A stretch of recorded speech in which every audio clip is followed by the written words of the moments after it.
আমি এখানে নিয়ে নিয়েছি 1 কিলো ওজনের আমেরিকান রুই মাছ। এই মাছটা একেবারেই জীবিত আছে। এই মাছের মধ্যে থেকে কিন্তু ডিম বের হয়। মাছটা আগে আমি কেটে নেব। এখানে মাছটাতে এই যে অনেকটাই ডিম আছে, পেটটা চিরে দিয়ে আমি ডিমটাকে আগে বের করে নেব। তারপরে কেটে ধুয়ে পরিষ্কার করে ধুয়ে নিয়েছি। এবার লবণ হলুদ মাখিয়ে কিছুক্ষণ আমি রেখে দেব। এখানে ডিমটাতেও সামান্য লবণ হলুদ মাখিয়ে নিব, মাখিয়ে আমি রেখে দেব। প্রথমে মাছগুলোকে আমি ভেজে নেব। এখানে একটা একটা করে মাছগুলো দিয়ে দিব তেলের মধ্যে। সরিষার তেলটা একদম গরম হয়ে গেছে। মাছগুলো আমি দিয়ে দিলাম। সবগুলা মাছ আমি একসাথে ভাজবো না। এখানে আমি 6 পিস মাছ একসাথে আগে প্রথমে ভেজে নিব, তারপরে বাকিটা আবার ভাজবো। এখানে মাছটাকে লাল লাল করে উল্টে পাল্টে ভেজে নিব। মাছটা আমার একদিক হয়ে গেছে, উল্টে দিলাম। এবার মাছগুলো ভাজা হয়ে গেছে, তুলে নিলাম। এবার আর একবার বাকিটা আমি দিয়ে ভেজে তুলে নিব।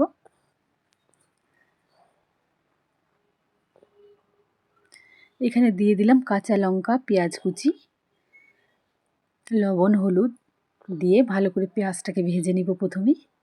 তারপরে এখানে দিয়ে দিলাম আদা রসুন পেস্ট, তারপরে সর্ষে বাটা দিলাম, দিয়ে মশলাটাকে ভালো করে কষিয়ে নিব।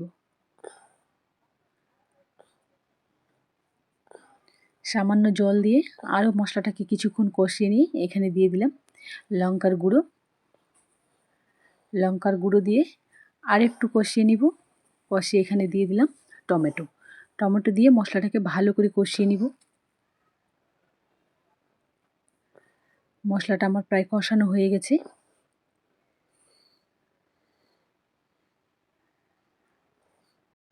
তেলটা বেরিয়ে আসছে, মশলাটা আমার কষানো হয়ে গেছে। এবার আমি দিয়ে দিলাম জল।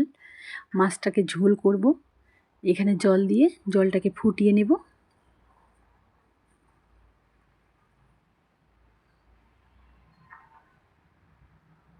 জলটা ফুটে গেছে, এবার মাছটা আমি এখানে দিয়ে দিলাম।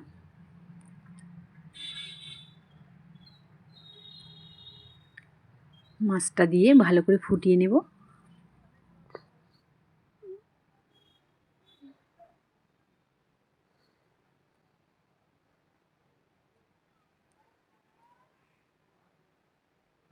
মাছটা আমার হয়ে আসছে। এবার আমি এখানে ধনেপাতা কুচি দিয়ে দেব ছিটিয়ে। কিছুটা ধনেপাতা দিয়ে দিলাম। যে কোনো তরকারিতে ধনেপাতা কিন্তু খুবই ভালো লাগে। সামান্য ধনেপাতা কুচি দিয়ে একটু নাড়াচাড়া করে আমার রান্না হয়ে গেছে।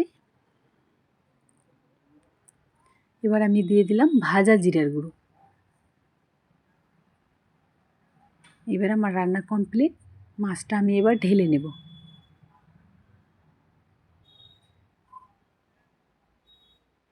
ডিমটাও আমি ভেজে নিয়েছি, ওটা আমি দেখাইনি।